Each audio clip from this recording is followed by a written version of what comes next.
금강경은 말한다. 이 또한 지나가리라고.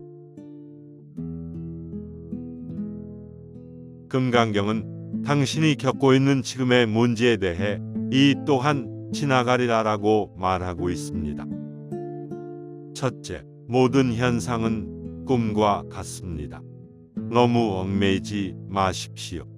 일체유의법 여몽 판포영 여로역여전 응작여시관이라 모든 현상은 꿈과 같고 환상, 물거품, 그림자와 같으며 이슬과 같고 또한 번개와도 같으니 마땅히 이와 같이 보아야 한다. 금강경의 가장 유명한 이 구절은 우리가 경험하는 모든 것의 일시적인 본질을 꿰뚫어 봅니다.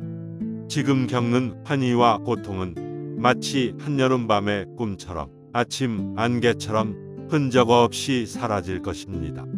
이 진리를 깨달을 때 우리는 현실의 변화에 일희일비하지 않는 평정심을 얻을 수 있습니다. 둘째, 나라는 생각에 집착하지 마십시오. 금강경은 나라는 고정된 실체가 있다는 생각이 모든 번뇌의 근원이라고 말합니다. 나라는 존재는 끊임없이 변하는 생각, 감정, 육체의 일시적인 결합일 뿐입니다. 영원한 나가 없음을 알 때 우리는 자존심과 모욕감에서 벗어나 자유로워질 수 있습니다. 좋은 일이 생겨도 내가 잘나서가 아니고 나쁜 일이 생겨도 내 탓이라는 자책에서 벗어날 수 있습니다. 셋째, 머무는 바 없이 마음을 내어 쓰십시오. 응무소주 이생기심이라 마땅히 머무는 바 없이 그 마음을 내라. 과거의 영광이나 상처, 미래에 대한 불안에 마음이 머물러 있다면 현재를 온전히 살 수 없습니다. 금강경은 과거에도 현재에도 미래에도 얽매이지 말고 매 순간 새로운 마음을 내어 살라고 가르칩니다. 좋은 경험도 나쁜 경험도 그저 흘려보낼 때 우리는 비로소 창의적이고 자비로운 마음을 낼 수 있습니다. 넷째, 복을 구하는 마음조차 내려놓으십시오. 복을 바라고 선행을 베푸는 것은 거래와 같습니다. 금강경은 대가를 바라는 마음 없이 베푸는 무주상보시를 강조합니다. 진정한 복은 복을 받아야지 하는 생각마저 사라진 청정한 마음, 그 자체에서 비롯됩니다. 행복과 불행은 본래 실체가 없기에 구하고 집착할수록 멀어질 뿐입니다. 다섯째, 좋고 나쁨을 분별하는 마음을 쉬십시오. 우리는 세상을 좋은 것과 나쁜 것으로 나누고 좋은 것은 붙잡으려 하고 나쁜 것은 밀어내려 애씁니다. 그러나 금강경은 모든 분별이 우리의 주관적인 판단일 뿐 세상의 본래 모습은 그렇지 않다고 말합니다. 이분법적인 생각을 내려놓을 때 우리는 세상의 모든 것을 차별 없이 긍정하고 끌어안을 수 있습니다.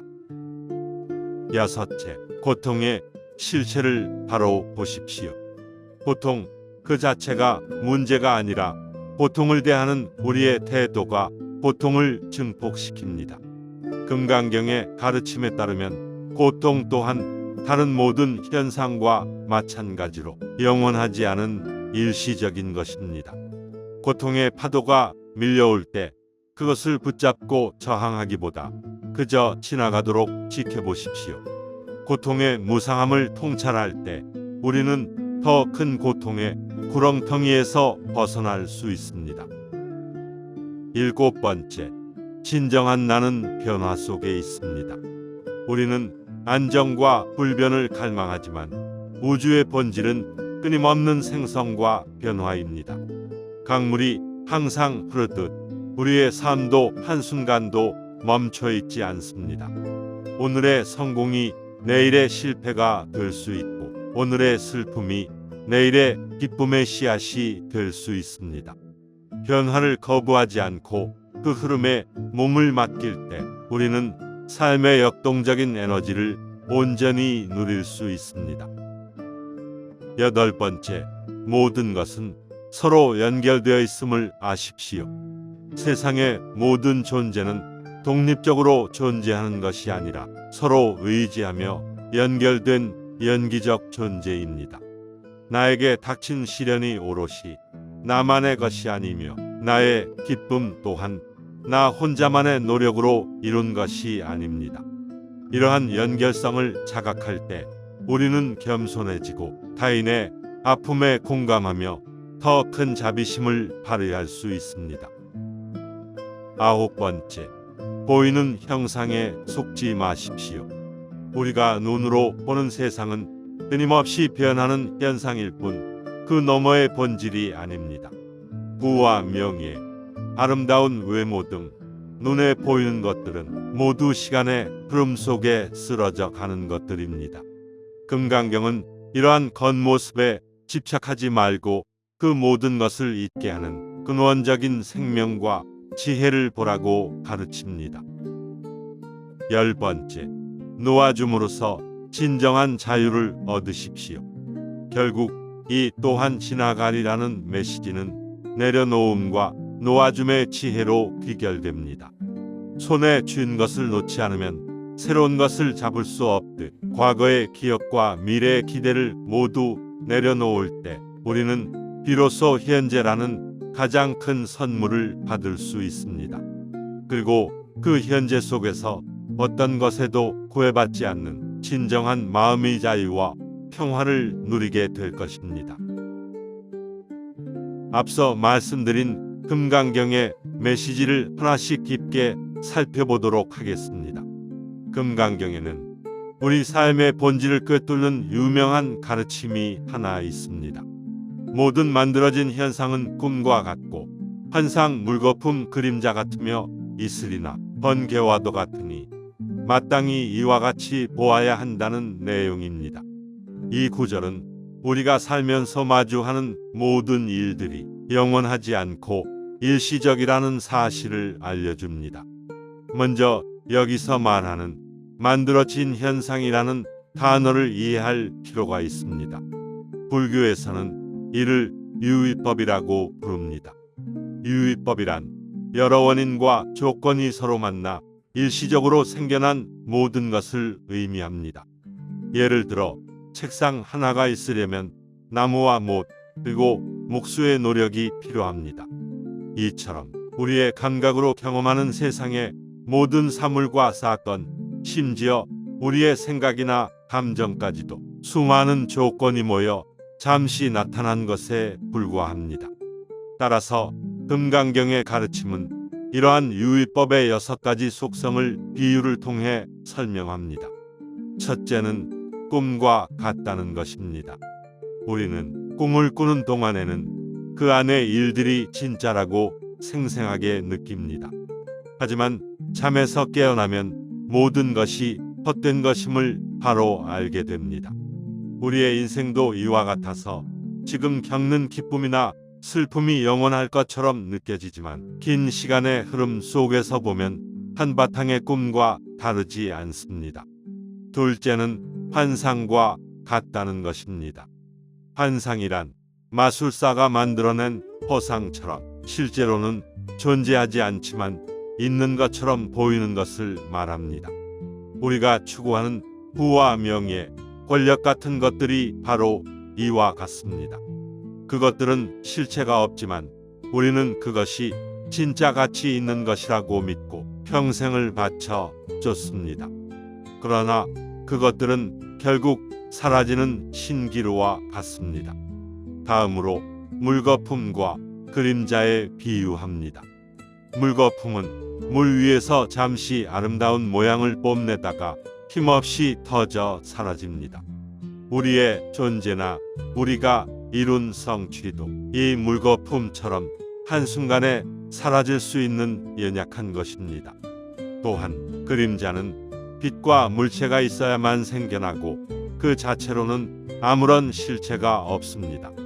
이처럼 우리의 삶에서 일어나는 모든 일들도 여러 조건에 의존해서 잠시 존재하는 것일 뿐 독립적이고 영원한 실체는 없습니다.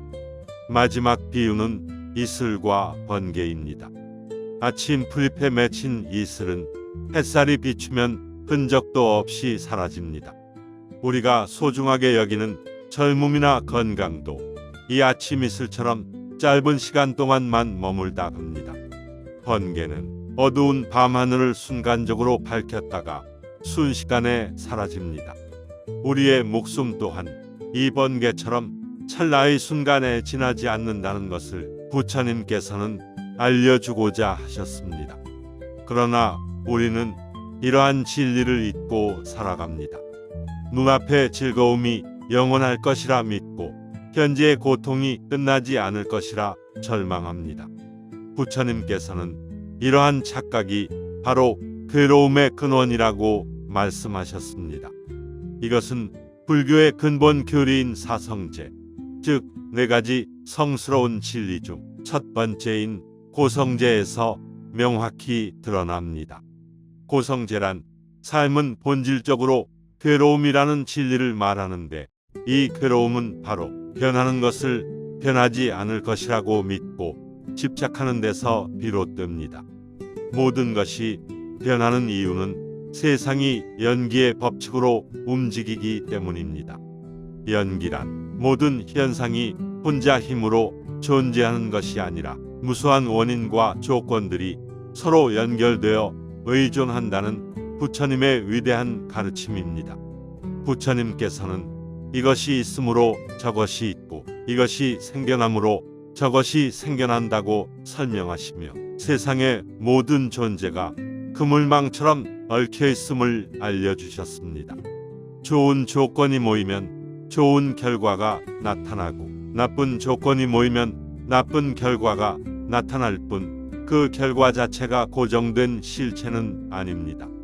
따라서 우리는 모든 현상을 있는 그대로 바라보는 연습을 해야 합니다.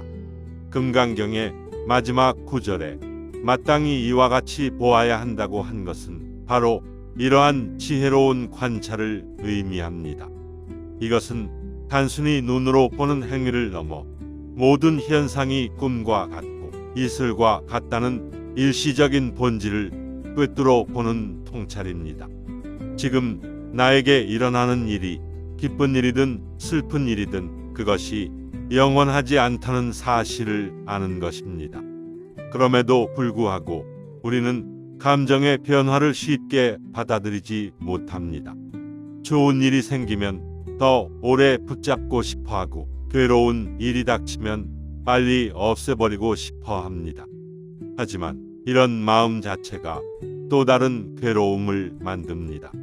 강물이 흘러가는 것을 막을 수 없듯이 우리 삶에 나타나는 현상들도 그저 나타났다가 사라지도록 지켜보는 태도가 필요합니다. 기쁨이 찾아오면 그 순간을 충분히 느끼되 집착하지 않고 슬픔이 찾아오면 그 또한 머물다 지나갈 손님처럼 여기는 것입니다. 이러한 지혜를 얻게 되면 우리는 삶의 변화에 흔들리지 않는 평온한 마음을 유지할 수 있습니다. 성공에 교만하지 않고 실패에 좌절하지 않게 됩니다. 다른 사람에게 받은 상처나 내가 주었던 상처에 대해서도 한결 자유로워질 수 있습니다. 모든 것이 한때의 인연으로 생겨났다가 사라지는 것임을 알기 때문입니다. 우리가 겪는 대부분의 마음 고생은 아주 깊은 곳에 있는 한 가지 생각에서 비롯됩니다. 금강경에서는 그 생각을 아상이라고 부릅니다. 아상이란 변하지 않는 고정된 실체로서의 나가 실제로 존재한다고 믿는 마음을 말합니다. 그러나 부처님의 가르침에 따르면 이러한 나는 존재하지 않습니다. 우리가 나라고 부르는 것은 그저 잠시 모였다 흩어지는 여러 요소들의 결합일 뿐입니다. 부처님께서는 나라고 하는 존재를 이해하기 쉽게 5가지로 나누어 설명하셨습니다. 이것을 오운이라고 합니다. 오운이란 첫째로 우리의 육체, 둘째로 우리가 느끼는 감각, 셋째로 세상을 인식하고 받아들이는 생각, 넷째로 어떤 행동을 하려는 의지, 그리고 마지막으로 이 모든 것을 알아차리는 마음의 작용을 말합니다. 우리가 나라고 여기는 것은 바로 이 5가지 요소가 잠시 뭉쳐져 있는 상태를 가리키는 이름에 불과합니다. 따라서 이 5가지 분류의 성질을 살펴보면 나의 실체를 알 수 있습니다. 우선 우리의 육체는 끊임없이 변합니다. 어제의 나와 오늘의 나는 다르고 10년 전의 나와 지금의 나는 완전히 다른 세포로 이루어져 있습니다. 감정 또한 마찬가지입니다. 아침에는 즐거웠다가 낮에는 화가 나고 저녁에는 슬퍼지는 것처럼 우리의 감정은 외부 상황에 따라 수시로 변합니다. 생각이나 의지, 마음의 작용 역시 한순간도 그대로 머물러 있지 않고 계속해서 나타났다가 사라지기를 반복합니다.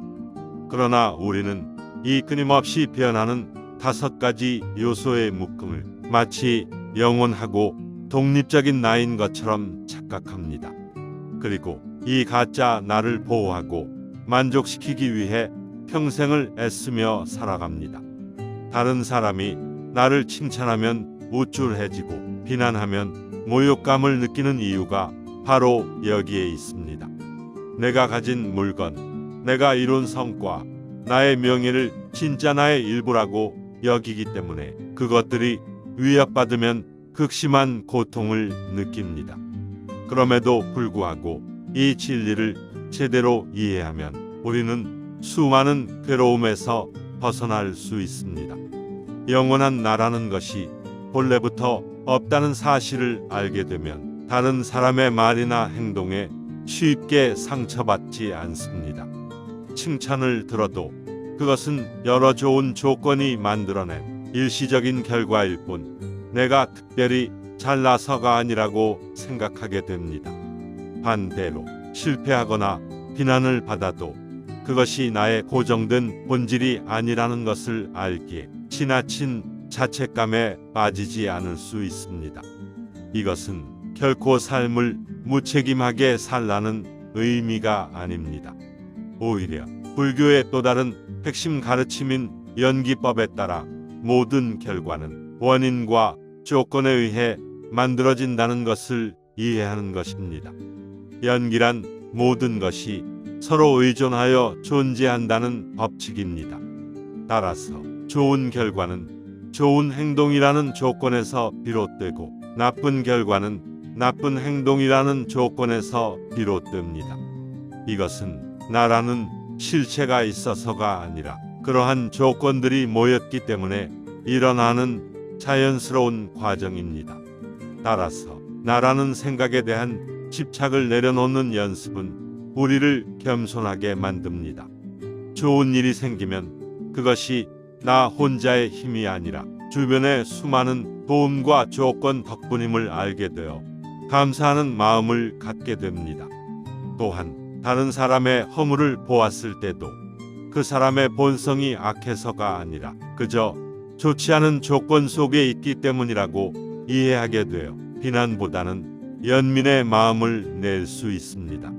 금강경에서 나라는 생각이 모든 번뇌의 근원이라고 한 이유는 그것이 세상의 실제 모습과 다른 거짓된 믿음이기 때문입니다. 존재하지 않는 것을 존재한다고 믿고 거기에 집착하기에 모든 문제가 발생합니다. 나는 고정된 실체가 아니라 그저 변하는 강물처럼 흘러가는 과정 그 자체입니다. 이 사실을 받아들일 때 우리는 자존심이라는 감옥에서 벗어나고 타인과 세상을 훨씬 더 유연하고 자비로운 시선으로 바라볼 수 있는 자유를 얻게 됩니다. 금강경의 가르침 중에는 우리의 마음을 어떻게 사용해야 하는지에 대한 매우 중요한 지침이 있습니다. 그것은 바로 마땅히 머무는 바 없이 그 마음을 내라는 구절입니다. 이 말은 중국 선불교의 6번째 큰 스승이었던 해능 대사가 듣고 곧바로 깨달음을 얻었다고 알려질 만큼 강력한 메시지를 담고 있습니다. 먼저 마음이 머무는 바가 없어야 한다는 것의 의미를 알아볼 필요가 있습니다. 이것은 우리의 마음이 어느 한 곳에 고정되거나 집착해서는 안 된다는 뜻입니다. 우리는 보통 과거의 경험에 마음을 두고 살아갑니다. 좋았던 추억에 잠겨 현재를 소홀히 하거나 과거에 겪었던 상처나 후회를 계속 되새기며 스스로를 괴롭힙니다. 또한 마음은 미래로 달려가기도 합니다. 아직 오지도 않은 일에 대한 막연한 불안과 걱정에 사로잡히거나 헛된 기대를 품고 현재를 희생합니다. 그러나 금강경은 심지어 현재에 머무는 것조차 경계하라고 말합니다. 지금 느끼는 즐거움이 너무 좋아서 이 순간이 영원하기를 바라는 마음, 또는 지금 겪는 괴로움이 너무 싫어서 빨리 벗어나고 싶어하는 마음 모두가 어딘가에 머무는 집착입니다. 부처님의 가르침에 따르면 세상의 모든 것은 끊임없이 변하기 때문에 과거든 현재든 미래든 어느 한 지점에 마음을 묶어두려는 시도는 괴로움을 낳을 수밖에 없습니다. 따라서 마음을 머물지 않게 한다는 것은 이처럼 과거의 후회, 미래의 불안, 현재의 쾌락이나 고통, 그 어느 것에도 마음을 빼앗기지 않는 상태를 말합니다. 이것은 마음을 텅 비우거나 아무 생각도 하지 않는 것과는 다릅니다. 오히려 그 다음 구절인 마음을 내라는 말이 이것의 핵심을 설명해 줍니다. 마음을 내라는 것은 얽매임이 없는 깨끗한 상태에서 마음의 본래 기능을 온전히 사용하라는 의미입니다. 낡은 생각이나 감정에 발목 잡혀 있지 않은 마음은 마치 깨끗한 거울과 같습니다.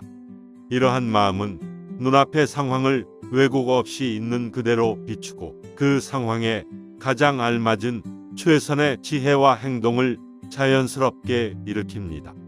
이것이 바로 창의적이고 자비로운 마음이 나오는 바탕입니다. 예를 들어 누군가에게 화가 나는 상황을 생각해 볼 수 있습니다. 만약 우리의 마음이 과거의 경험이나 나는 옳다는 생각에 머물러 있다면 우리는 즉시 분노라는 감정에 사로잡혀 상대를 공격하게 될 것입니다. 그러나 마음이 어디에도 머물러 있지 않다면 우리는 화가 나는 그 감정을 알아차리면서도 거기에 빠지지 않을 수 있습니다. 따라서 상대방이 왜 그런 행동을 했는지 차분하게 살피고 더 지혜롭게 문제를 해결할 방법을 찾을 여유를 갖게 됩니다. 그럼에도 불구하고 우리는 습관적으로 마음을 어딘가에 고정시키며 살아갑니다. 이 습관에서 벗어나기 위한 구체적인 방법이 바로 마음 챙김과 같은 수행입니다. 마음 챙김이란 지금 이 순간에 일어나는 생각이나 감정, 신체의 감각을 판단 없이 그저 알아차리는 연습입니다. 어떤 생각이 떠오르면 생각이 떠올랐구나 하고 알아차리고, 어떤 감정이 일어나면 감정이 일어났구나 하고 알아차린 뒤 그것을 붙잡거나 밀어내려 하지 않고 그저 흘러가도록 지켜보는 것입니다. 우리는 보통 좋은 일을 할 때 무의식적으로 보상을 기대하는 마음을 갖습니다. 다른 사람을 도우면서 복을 받기를 바라거나 착한 일을 한 자신에 대해 스스로 뿌듯해하는 마음을 갖는 것이 일반적입니다. 그러나 금강경에서는 이러한 거래와 같은 마음을 넘어서는 차원 높은 나눔에 대해 이야기합니다. 이것을 무주상보시라고 부릅니다. 무주상보시란 말 그대로 상에 머무르지 않고 베푼다는 뜻입니다. 여기서 상이란 내가 무엇을 주었다는 생각, 누구에게 주었다는 생각, 그리고 내가 한 행동이 선행이라는 생각 등을 모두 포함하는 고정관념을 말합니다. 부처님께서는 진정한 보시, 즉 나눔이란 이 세 가지 생각에서 완전히 자유로워야 한다고 가르치셨습니다. 이를 불교에서는 삼륜청정이라고 설명하기도 합니다. 삼륜청정이란 보시를 할 때 세 가지 요소가 모두 깨끗해야 한다는 의미입니다. 첫째는 주는 사람입니다. 내가 다른 사람을 돕는다는 생각을 하지 않는 것입니다. 나라는 존재에 대한 집착이 없으니 선행의 주체로서 자신을 내세우지 않습니다. 둘째는 받는 사람입니다. 도움을 받는 저 사람을 불쌍한 사람, 혹은 나보다 못한 사람으로 구분 짓지 않는 것입니다. 상대를 나와 동등한 존재로 바라보기에 어떤 우월감이나 분별심 없이 베풀 수 있습니다. 셋째는 주고받는 물건이나 행위 그 자체입니다. 내가 얼마나 가치 있는 것을 주었는지, 혹은 나의 행동이 얼마나 훌륭한지에 대한 생각을 하지 않는 것입니다. 그러나 우리는 대부분 이러한 생각에 묶여 있습니다. 내가 이만큼 베풀었으니 나중에 더 큰 복으로 돌아올 것이라는 기대감을 갖습니다.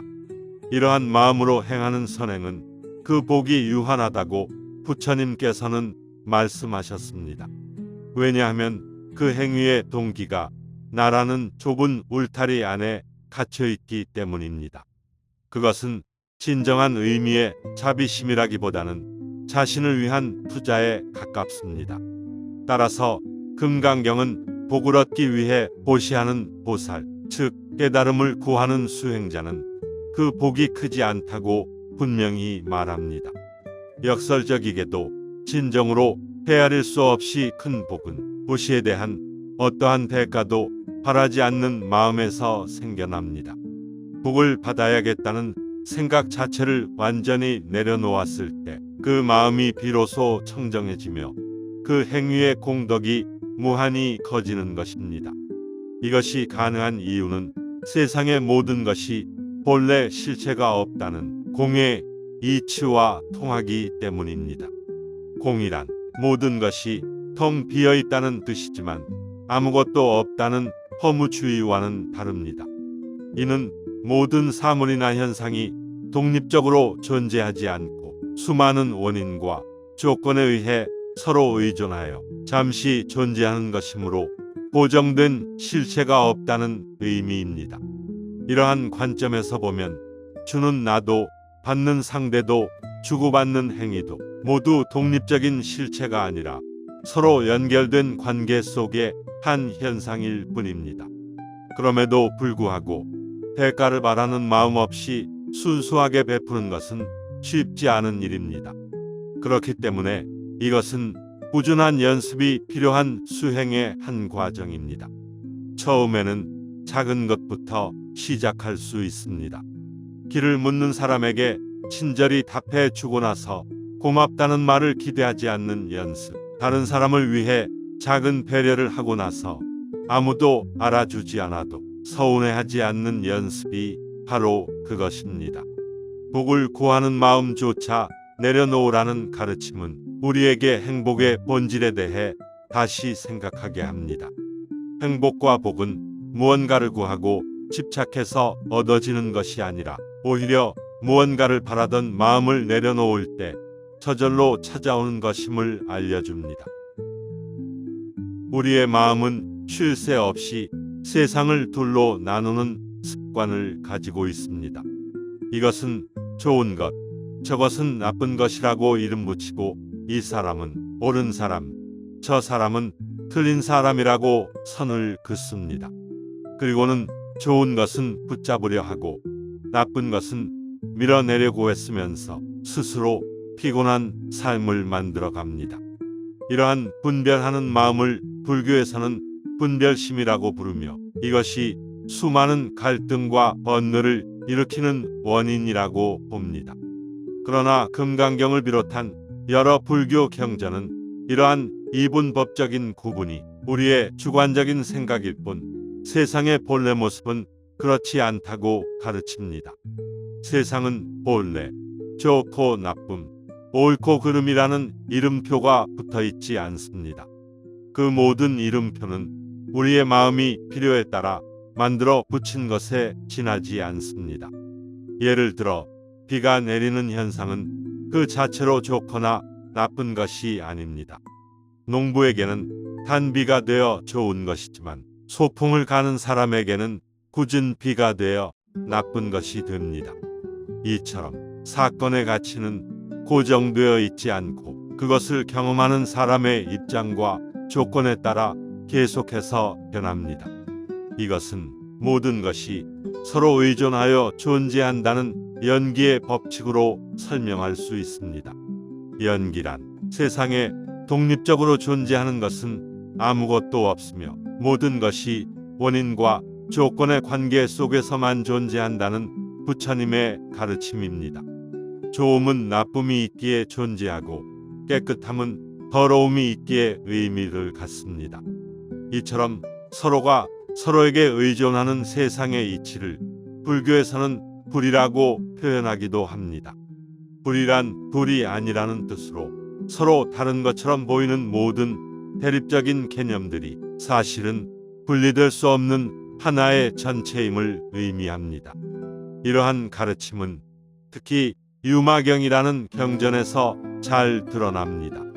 따라서 우리가 어떤 것을 좋다 또는 나쁘다라고 판단하는 순간 우리는 이미 세상의 실제 모습에서 멀어지게 됩니다. 우리는 그 대상을 있는 그대로 보는 것이 아니라 우리가 씌워놓은 판단의 안경을 통해 보게 됩니다. 이러한 분별심은 우리 마음에 끊임없는 긴장을 만듭니다. 좋은 것을 잃을까봐 불안해하고 나쁜 것을 마주할까봐 두려워합니다. 또한 나와 의견이 다른 사람을 틀렸다고 규정하며 미워하고 생각이 같은 사람하고만 어울리려고 하면서 스스로를 고립시킵니다.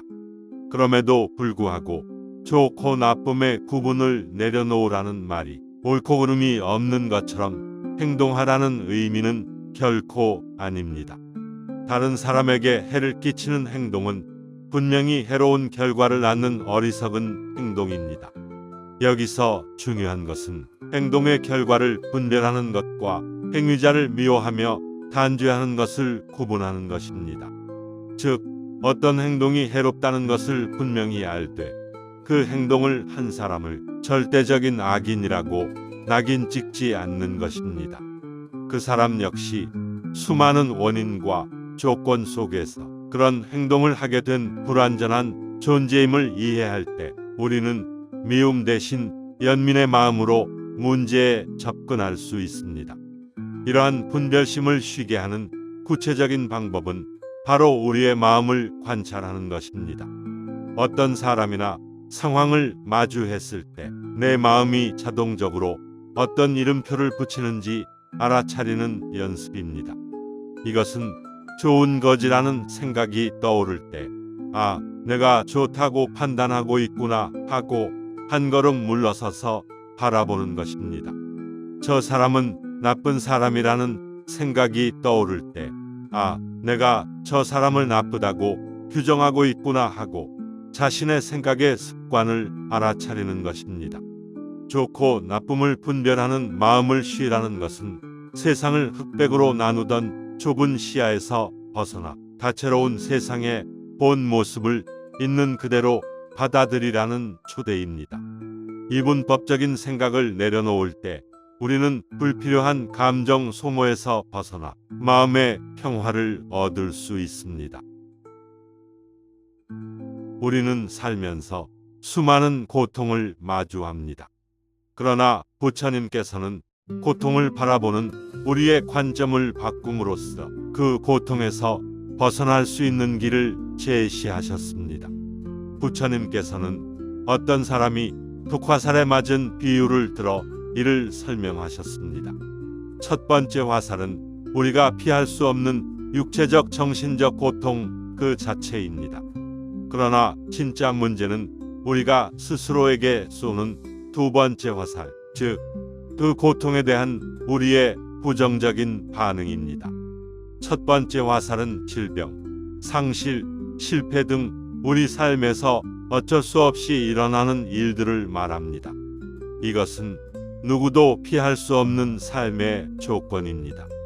그러나 우리는 첫 번째 화살을 맞았을 때 왜 나에게 이런 일이 일어나는가 하는 분노, 이 고통이 영원할 것이라는 절망감, 그리고 상황을 비관하는 생각들로 자신에게 두 번째, 세 번째 화살을 계속해서 쏘아댑니다. 부처님께서는 이 두 번째 화살이야말로 우리가 피할 수 있고 또 피해야만 하는 진짜 고통이라고 가르치셨습니다. 이러한 가르침은 불교의 가장 근본적인 진리인 사성제에 잘 나타나 있습니다. 사성제란 고통에 대한 네 가지 성스러운 진리를 말합니다. 첫 번째는 고성제로 삶은 본질적으로 고통이라는 진리입니다. 두 번째는 집성제로 그 고통의 원인은 바로 발해와 집착이라는 진리입니다. 우리가 고통스러운 상황을 밀어내려고 저항하거나 즐거운 상태가 영원하기를 바라는 마음이 바로 두 번째 화살의 정체입니다. 세 번째 멸성제는 이러한 집착을 소멸시킴으로써 고통이 끝날 수 있다는 희망의 진리이며, 네 번째 도성제는 그 고통을 끝내기 위한 구체적인 실천 방법을 알려줍니다. 따라서 고통의 실체를 바로 본다는 것은 고통 역시 다른 모든 현상과 마찬가지로 영원하지 않다는 사실을 꿰뚫어 보는 것입니다. 금강경의 가르침에 따르면 기쁨이 일시적인 것처럼 고통 또한 반드시 지나가는 일시적인 현상입니다. 모든 것은 수많은 원인과 조건에 의해 잠시 생겨났다가 그 조건이 다하면 사라지는 것이 세상의 이치입니다. 지금 겪는 극심한 고통 역시 이 법칙에서 예외가 될 수 없습니다. 그러나 우리는 고통이 찾아오면 그것을 없애기 위해 저항하고 발버둥칩니다. 고통스러운 감정을 느끼지 않으려고 애를 쓰거나 그 감정을 억지로 누르려고 합니다. 하지만 이러한 저항은 오히려 고통의 힘을 더욱 키우는 결과를 낳습니다. 마치 물에 빠졌을 때 허우적거릴수록 더 깊이 가라앉는 것과 같습니다. 저항은 고통이라는 불에 기름을 붓는 행위이며 스스로에게 두 번째 화살을 쏘는 것과 다르지 않습니다. 그럼에도 불구하고 고통을 그저 바라보라는 말은 그것을 수동적으로 감내하거나 체념하라는 뜻이 아닙니다. 이것은 훨씬 더 적극적이고 지혜로운 마음의 훈련입니다. 고통이 찾아왔을 때 그것을 밀어내려 하지 않고 오히려 손님처럼 맞이하여 그 정체를 가만히 관찰하는 것입니다. 내 몸의 어느 부분에서 고통이 느껴지는지, 그 느낌이 어떻게 변해가는지, 어떤 생각들이 함께 일어나는지를 마치 과학자처럼 객관적으로 살펴보는 것입니다.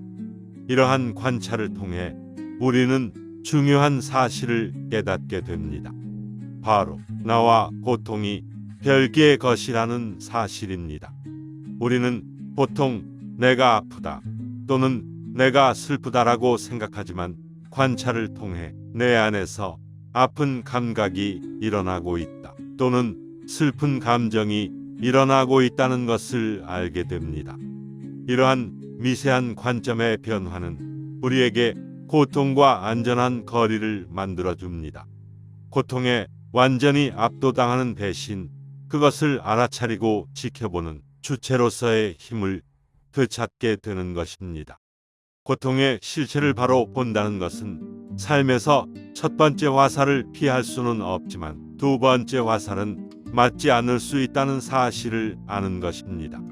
고통이 일어났을 때 저항하며 싸우는 대신 그것 또한 잠시 머물다가는 현상임을 알고 차분히 지켜보는 지혜를 기르는 것입니다. 우리 대부분은 안정되고 변하지 않는 삶을 원합니다. 한번 얻은 행복이 영원하기를 바라고 지금의 좋은 관계가 언제까지나 계속되기를 바랍니다. 그러나 이러한 갈망은 세상의 근본적인 진리와 어긋나기에 우리를 불안하게 만들고 고통스럽게 합니다. 부처님께서는 세상의 모든 것은 끊임없이 변한다는 사실, 즉 무상의 진리를 깨닫는 것이 중요하다고 가르치셨습니다. 무상이란 모든 존재가 영원하지 않고 반드시 변하고 소멸한다는 우주의 근본 법칙을 말합니다. 부처님께서는 이를 고통 그리고 나라는 실체가 없다는 무아와 함께 모든 존재가 가진 세 가지 특징, 즉 삼법인 중 하나로 꼽으셨습니다. 이것은 비관적인 가르침이 아니라 세상이 실제로 어떻게 움직이는지를 설명하는 매우 현실적인 통찰입니다. 마치 강물이 한순간도 멈추지 않고 흘러가는 것처럼 우리의 삶과 우주 전체는 끊임없는 생성과 변화의 과정 속에 있습니다. 따라서 이러한 변화의 관점에서 볼 때 고정불변의 나라는 것은 존재할 수 없습니다. 이것이 바로 무아의 가르침입니다. 우리가 나라고 생각하는 몸과 마음은 사실 어제의 그것과 다릅니다. 우리의 몸은 매일 낡은 세포를 버리고 새로운 세포를 만들며 우리의 생각과 감정은 수시로 일어났다가 사라집니다. 그렇기에 진정한 나는 어떤 고정된 실체가 아니라 바로 이 변화의 과정 그 자체라고 할 수 있습니다. 나는 명사가 아니라 동사인 셈입니다. 그러나 우리는 이러한 흐름을 거부하고 나라는 고정된 관념을 만들려고 애씁니다. 이것이 바로 금강경에서 경계하는 아상, 즉 나라는 관념에 대한 집착입니다. 우리는 나는 이런 사람이야 라는 틀을 만들어 스스로를 가두고 세상이 그 틀에 맞춰주기를 바랍니다. 예를 들어 나는 유능한 사람이라는 자기 이미지를 만들었는데 실패를 겪게 되면 그 변화를 받아들이지 못하고 극심한 고통을 느낍니다. 변화라는 자연스러운 현실과 변하지 않는 나라는 허상 사이의 충돌이 괴로움을 만드는 것입니다. 그럼에도 불구하고 이 무상의 진리 속에는 아주 희망적인 메시지가 담겨 있습니다. 모든 것이 변하기 때문에 현재의 고통과 불행 역시 영원하지 않다는 것입니다. 지금 아무리 힘든 상황에 처해 있더라도 그 상황은 반드시 변하게 되어 있습니다. 또한 과거의 실수나 실패가 나의 전부를 규정하지 않습니다. 나는 계속해서 변하는 존재이므로 언제든 새로운 방향으로 나아갈 수 있는 가능성이 열려 있습니다. 이처럼 변화는 절망의 근거가 아니라 오히려 성장과 새로운 시작의 기회가 됩니다. 변화를 거부하지 않고 그 흐름에 몸을 맡긴다는 것은 삶을 체념하고 수동적으로 끌려가라는 의미가 아닙니다.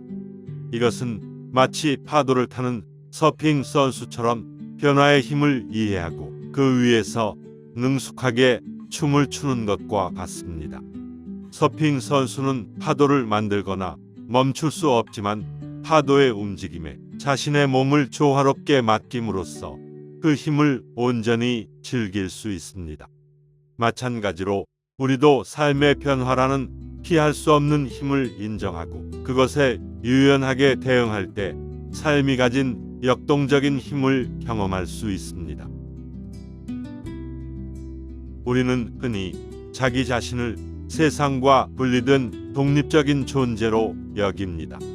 그래서 나에게 일어난 일은 오직 나만의 문제이고 내가 이룬 성공은 오롯이 나 자신의 노력 덕분이라고 생각하기 쉽습니다.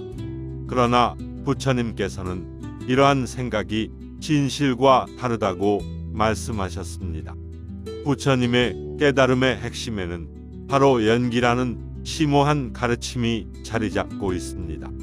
연기란 세상의 그 어떤 것도 홀로 존재할 수 없으며 모든 것이 무수한 원인과 조건들이 서로 얽혀 의존함으로써만 존재한다는 법칙입니다. 부처님께서는 이 원리를 이것이 있으므로 저것이 있고 이것이 생겨나므로 저것이 생겨난다.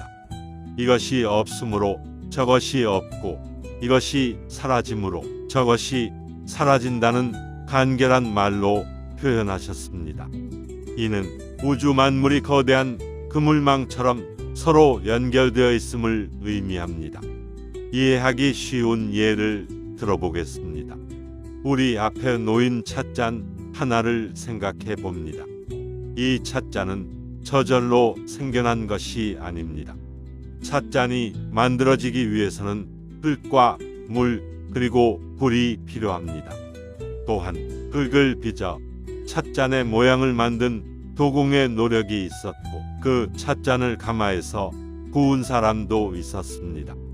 더 나아가 그들이 일할 수 있도록 음식을 만들어준 사람, 그들이 사용하는 도구를 만든 사람, 그리고 이 찻잔이 우리 손에 오기까지 운반해준 사람들의 수고가 모두 이 안에 담겨 있습니다. 이처럼 찻잔 하나에는 온 세상의 수많은 요소들이 연결되어 있습니다. 따라서 이러한 연기의 관점에서 보면 세상에 고립된 나라는 존재는 성립할 수 없습니다. 이것이 바로 불교의 또 다른 중요 가르침인 무아입니다. 무아란 고정불변의 독립적인 자아가 없다는 뜻입니다. 지금의 나는 부모님으로부터 물려받은 몸, 내가 먹은 음식, 내가 마신 공기, 나를 가르쳐준 스승, 그리고 나와 관계를 맺고 있는 모든 사람들 덕분에 존재합니다. 이 모든 조건 중 하나라도 없다면 지금의 나는 존재할 수 없습니다. 나라는 존재는 나 아닌 모든 것들로 이루어져 있는 셈입니다. 그러나 우리는 이러한 연결성을 잊고 자신을 외로운 섬처럼 여기며 살아갑니다. 그래서 다른 사람의 고통에 무감각해지고 오직 자신의 이익만을 추구하며 성공했을 때는 쉽게 교만해지고 실패했을 때는 혼자서 모든 짐을 지려 합니다. 이러한 분리감은 우리를 소외시키고 근원적인 불안감을 느끼게 합니다. 그럼에도 불구하고 우리가 이 세상의 깊은 연결성을 진정으로 깨닫게 될 때 우리의 삶을 바라보는 관점은 근본적으로 변하게 됩니다.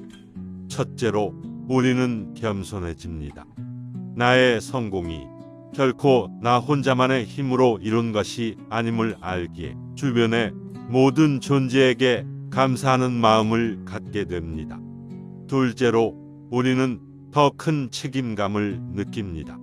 나의 작은 말 한마디와 행동 하나가 그물망처럼 얽힌 세상 전체에 영향을 미친다는 사실을 알기에 매사에 신중을 기하게 됩니다.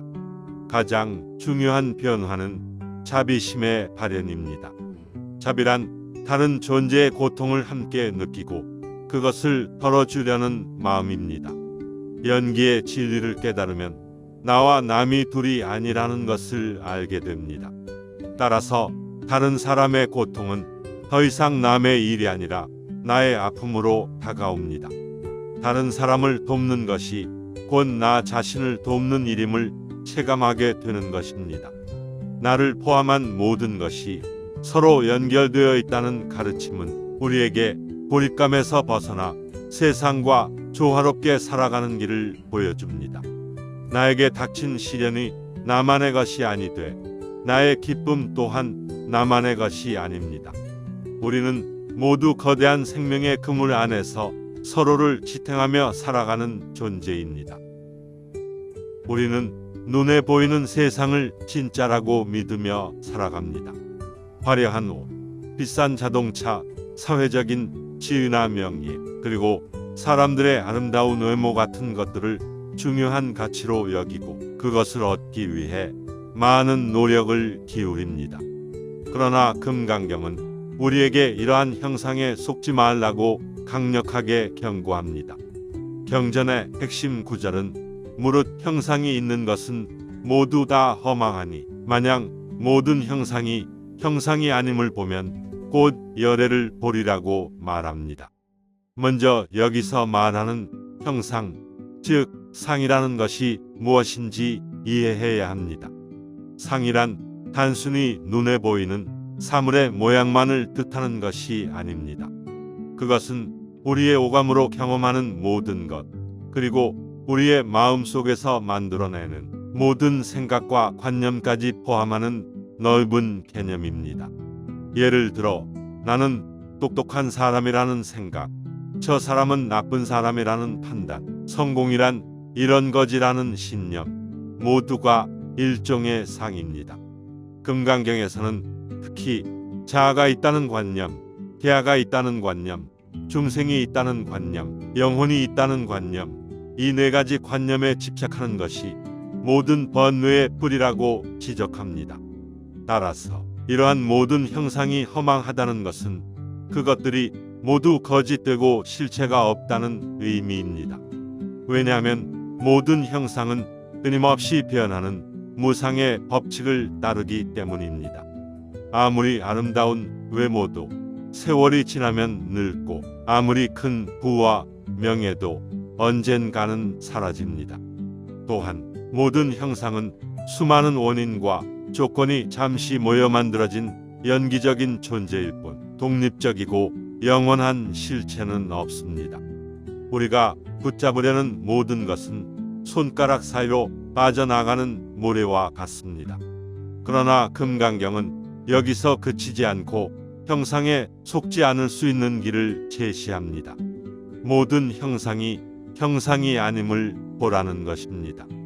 이것은 눈을 감고 세상을 외면하라는 뜻이 아닙니다. 오히려 눈을 더 크게 뜨고 형상 너머의 진실을 꿰뚫어 보라는 것입니다. 즉, 눈앞의 현상을 인정하되 그것이 고정된 실체가 아님을 아는 지혜를 가지라는 말입니다. 찻잔을 보되 그 찻잔이 흙과 물과 불과 도공의 노력으로 이루어진 일시적인 결합체임을 아는 것입니다. 사람을 보되 그 사람의 겉모습이나 현재의 역할에 얽매이지 않고 그 역시 수많은 조건 속에서 끊임없이 변해가는 존재임을 통찰하는 것입니다. 이렇게 형상이 아님을 볼 때 우리는 곧 열애를 보게 됩니다. 열애란 부처님을 가리키는 다른 이름 중 하나로 진리로부터 와서 진리로 돌아가는 존재라는 의미를 담고 있습니다. 따라서 열애를 본다는 것은 어떤 신비로운 존재를 만나는 것이 아니라 모든 형상 너머에 있는 변치 않는 진리, 즉 세상의 본래 모습을 깨닫는다는 것을 의미합니다. 이는 마치 영화를 볼 때 스크린 속 인물들의 슬픔과 기쁨에 완전히 빠져 있다가 문득 그것이 스크린 위에 비친 빛과 그림자일 뿐임을 알아차리는 것과 같습니다.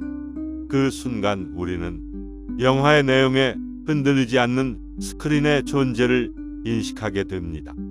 여기서 스크린이 바로 열애, 즉 변치 않는 진리에 해당합니다. 그럼에도 불구하고 우리는 눈앞의 형상에 쉽게 마음을 빼앗깁니다. 겉모습으로 사람을 판단하고 소유물로 자신의 가치를 증명하려 합니다. 이러한 삶은 외부 조건에 따라 기쁨과 슬픔을 오가는 불안정한 삶일 수밖에 없습니다. 형상에 속지 말라는 금강경의 가르침은 우리에게 피상적인 가치를 넘어선 본질적인 지혜를 추구하라고 말합니다. 눈에 보이는 모든 것은 일시적이므로 그것에 대한 집착을 내려놓을 때 우리는 비로소 외부의 변화에 흔들리지 않는 내면의 평화를 얻을 수 있습니다. 우리가 지금까지 나눈 모든 지혜로운 가르침은 결국 하나의 방향을 가리키고 있습니다. 그것은 내려놓음 또는 놓아줌이라는 실천입니다. 이 또한 지나가리라는 깊은 통찰은 우리 삶의 모든 좋은 것과 나쁜 것을 붙잡지 않고 그저 흘려보낼 때 비로소 진정한 자유를 얻을 수 있다는 가르침으로 완성됩니다. 꽉 쥐인 주먹으로는 새로운 것을 잡을 수 없듯이 과거에 대한 후회와 미래에 대한 기대를 손에서 놓을 때 우리는 비로소 현재라는 가장 소중한 선물을 온전히 받을 수 있습니다. 따라서 내려놓음이란 불교 철학의 최종적인 실천 목표라고 할 수 있습니다. 우리가 앞에서 살펴본 모든 가르침은 이 내려놓음을 위한 준비 과정과도 같습니다. 모든 현상은 꿈과 같이 일시적이라는 무상의 진리를 아는 것, 고정된 나는 없다는 무아의 진리를 깨닫는 것, 세상 만물이 서로 연결되어 있다는 연기의 이치를 이해하는 것, 그리고 눈에 보이는 형상에 속지 않는 것. 이 모든 지혜는 우리가 꽉 쥐고 있던 집착을 내려놓게 하는 힘이 됩니다. 우리가 내려놓아야 할 것은 구체적으로 무엇일까요? 첫째는 지나간 과거입니다. 이미 사라진 영광에 대한 미련, 다른 사람에게 받은 상처에 대한 원망, 그리고 돌이킬 수 없는 실수에 대한 후회입니다. 둘째는 아직 오지 않은 미래입니다. 막연한 성공에 대한 기대, 실패에 대한 걱정, 그리고 늙고 병드는 것에 대한 불안감입니다. 마지막으로 가장 놓기 어렵지만 가장 중요한 것은 나라는 생각, 즉 아상에 대한 집착입니다. 이 모든 것을 내려놓을 때 우리의 마음은 비로소 과거와 미래라는 감옥에서 벗어나 지금 이 순간에 존재하게 됩니다. 그러나 우리는 왜 이토록 놓아주기를 어려워하는 것일까요? 부처님께서는 그 근본 원인을 무명이라고 말씀하셨습니다.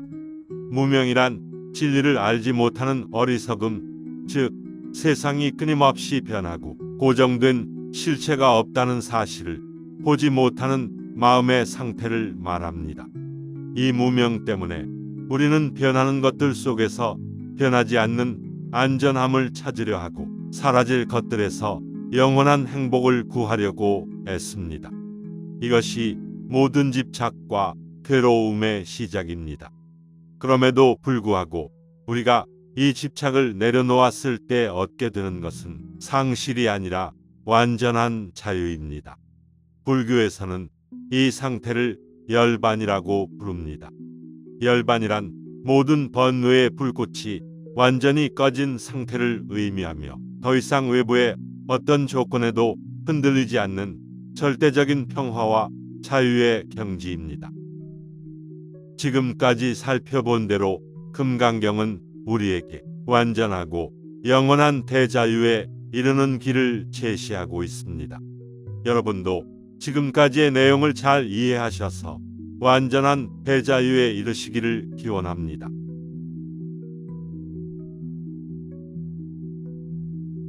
온누리에 항상 계신 삼보님께 지극한 마음으로 귀하옵나니 알게 모르게 지은 저의 모든 죄업을 참회하나이다. 아울러 지금의 저를 있게 한 모든 분들께 감사의 축원을 올리나이다. 좋은 인연 많이 맺게 해주시고 그 인연들 모두 견성성불하게 해주소서. 또한 인연 있는 모든 영가님들의 정토왕생을 기원하나이다. 뜻한 바 원만 성취하시고 오늘보다 더 나은 내일이 되기를 기원합니다.